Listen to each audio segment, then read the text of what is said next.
وما أرسلناك إلا رحمة للعالمين.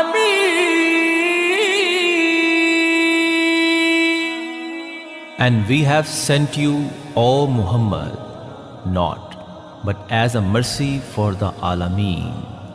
ए महबूब, हमने आपको तमाम जहानों के लिए रहमत बनाकर भेजा. ನಾವು ನಿಮ್ಮನ್ನು ಎಲ್ಲಾ ಲೋಕಗಳಿಗೆ ಕರುಣೆಯಾಗಿ ಕಳುಹಿಸಿದ್ದೇವೆ.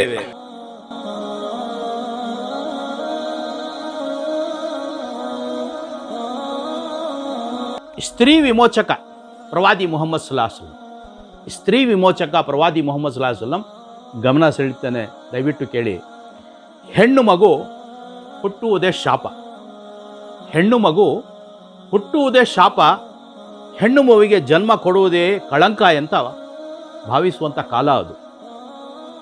ಹೆಣ್ಣು ಮಗು ಆ ಕಾಲ ಏನು, ಈಗಲೂ ಸಹ ಜನ ಹೆಣ್ಣು ಮಗು ಹುಟ್ಟಿದರೆ ಮುಖ ಸಪ್ಪಗೆ ಮಾಡ್ಕೊಳ್ತಾ ಇದ್ದಾರೆ. ಬಹಳ ಕಮ್ಮಿ ಖುಷಿ ಪಡೋರು.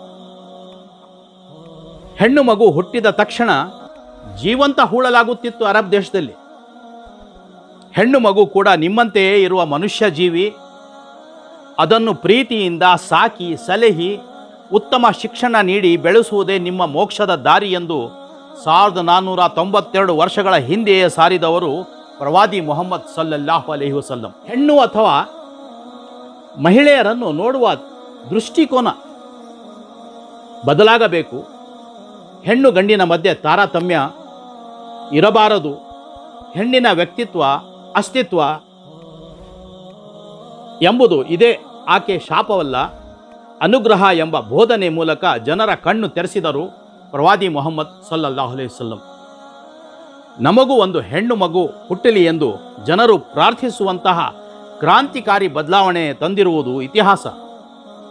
ಗಂಡು ಹೆಣ್ಣು ಎಂಬ ತಾರತಮ್ಯ ಇಲ್ಲದೆ ಶಿಕ್ಷಣ ಕೊಡಿ, ವ್ಯಾಪಾರ ವ್ಯವಹಾರಗಳಲ್ಲಿ ತೊಡಗಿಸಿ, ಕ್ರಯ ವಿಕ್ರಯಗಳನ್ನು ಮಾಡಿಸಿ, ಆಸ್ತಿಯಲ್ಲಿ ಆಕೆಗೂ ಕಡ್ಡಾಯವಾಗಿ ಪಾಲು ಕೊಡಿ, ಆಸ್ತಿಯಲ್ಲೂ ಆಕೆಗೆ ಕಡ್ಡಾಯವಾಗಿ ಪಾಲು ಕೊಡಿ ಎಂದು ಸಾರಿದ ಪ್ರವಾದಿ ಮುಹಮ್ಮದ್ ಸಲ್ಲಲ್ಲಾಹು ಅಲೈಹಿ ವಸಲ್ಲಂ. ಮಹಿಳೆಯರಿಗೆ ಪ್ರಾರ್ಥನೆ ಅವಕಾಶ ಇಲ್ಲದೆ ಸಂದರ್ಭದಲ್ಲಿ ಜಗತ್ತಿನ ಶ್ರೇಷ್ಠ ಮಸೀದಿಗಳಾದ ಮಕ್ಕಾ ಮತ್ತು ಮದೀನಾದಲ್ಲಿ ನಮಾಜಿನ ವ್ಯವಸ್ಥೆ ಮಾಡಿದ್ದು.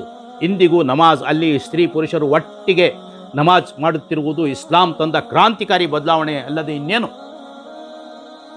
ಇಂದಿಗೂ ಇವತ್ತು ಸಹ ಈ ಸ್ತ್ರೀ ಪುರುಷರು ನಮಾಜ್ ಶ್ರೇಷ್ಠ ಮಸೀದಿ ಮಕ್ಕಾ ಮತ್ತು ಮದೀನಾದಲ್ಲಿ ಅವರು ಇವತ್ತು ನಾವು ಹೋಗಿ ಅಲ್ಲಿ ಮಾಡೋಕ್ಕೆ ಅವಕಾಶ ಇಲ್ಲ.